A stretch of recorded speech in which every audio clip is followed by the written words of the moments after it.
കേരളത്തെ ഞെട്ടിച്ച ഒരു ചിത്രം. കൈകൾ പിന്നിൽ കെട്ടിയ നിലയിൽ ഭയന്നു നിൽക്കുന്ന ഒരു ആദിവാസി യുവാവ്. ആ യുവാവിന്റെ പേര് മധു. അട്ടപ്പാടിയിലെ ഒരു സാധാരണ ആദിവാസി കുടുംബത്തിൽ ജനിച്ച മധു പിന്നീട് കേരളത്തിൽ ആൾക്കൂട്ട അതിക്രമത്തിന്റെ പ്രതീകമായി മാറി. 2018 ഫെബ്രുവരി 22 പാലക്കാട് ജില്ലയിലെ അട്ടപ്പാടിയിലെ ചിണ്ടക്കിയൂരിൽ നിന്നുള്ള 27-കാരനായ മധുവിനെ ഒരു സംഘം ആളുകൾ പിടികൂടുകയായിരുന്നു.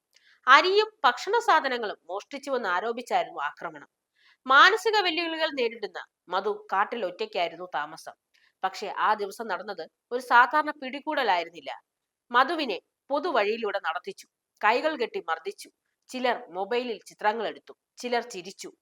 ആ ചിത്രങ്ങളാണ് പിന്നീട് കേരളത്തെ നടുക്കിയത്. പോലീസ് എത്തിയപ്പോഴേക്കും മധു ഗുരുതരാവസ്ഥയിലായിരുന്നു. ആശുപത്രി റിപ്പീറ്റ് ആശുപത്രിയിലേക്ക് കൊണ്ടുപോകുന്നതിനിടെ മധു മരിച്ചു. ആ സംഭവം പുറത്തു വന്നതോടെ കേരളമൊട്ടാകെ വലിയ പ്രതിഷേധമുയർന്നു. ഒരു മനുഷ്യനെ ഇങ്ങനെ ക്രൂരമായി തല്ലിക്കൊല്ലാൻ എങ്ങനെ സാധിച്ചു എന്ന ചോദ്യമാണ് സമൂഹം ചോദിച്ചത്. കേസിൽ 16 പ്രതികളെ പോലീസ് അറസ്റ്റ് ചെയ്തു. SC/ST അതിക്രമ നിരോധന നിയമം ഉൾപ്പെടെ വിവിധ വകുപ്പുകളും ചുമത്തി. എന്നാൽ കേസ് മുന്നോട്ട് പോയപ്പോൾ വലിയ വിവാദങ്ങളും ഉണ്ടായി. 24 സാക്ഷികൾ കൂറുമാറി.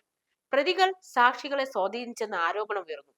സ്പെഷ്യൽ പബ്ലിക് പ്രോസിക്യൂട്ടർ വരെ രാജിവെച്ച സാഹചര്യമുണ്ടായി. മധുവിന്റെ കുടുംബം വരെ ഭീഷണി നേരിട്ടുവെന്ന റിപ്പോർട്ടുകളും പുറത്തു വന്നിരുന്നു. എന്നിരുന്നാലും വർഷങ്ങൾ നീണ്ട വിചാരണയ്ക്ക് ശേഷം 2023 മണ്ണാർക്കാട് SC/ST പ്രത്യേക കോടതി 14 പ്രതികളെ കുറ്റക്കാരെന്ന് കണ്ടെത്തി.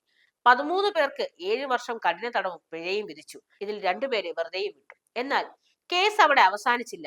പ്രതികളും സർക്കാരും മധുവിന്റെ അമ്മ മല്ലിയും ഹൈക്കോടതിയെ സമീപിച്ചു. ഇപ്പോൾ 2026 ഹൈക്കോടതി നിർണായക വിധി പ്രഖ്യാപിച്ചു. 1-ാം പ്രതിയായ ഹുസൈനെ കോടതി വെറുതെ വിട്ടു. പക്ഷേ മറ്റു പ്രതികളുടെ ശിക്ഷ ഹൈക്കോടതി ശരിവച്ചു.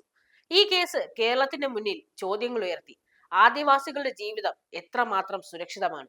ആൾക്കൂട്ട നീതി എന്ന പേരിൽ നടക്കുന്ന ആക്രമണങ്ങൾ എവിടെയാണ് അവസാനിക്കുന്നത്? സാമൂഹിക വിവേചനവും ഒറ്റപ്പെടുത്തലുകളും ഇന്നും നിലനിൽക്കുന്നതിന്റെ തെളിവാണോ മധുവിന്റെ മരണം?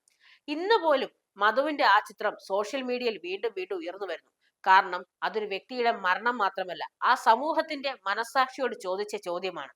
വിശന്ന ഒരാളുടെ കയ്യിൽ ഭക്ഷണപ്പൊതി കണ്ടപ്പോൾ സഹായഹസ്തം നീട്ടേണ്ട സമൂഹം അവനെ മരണത്തിലേക്ക് തള്ളിയ ദിവസമായിരുന്നു അത്.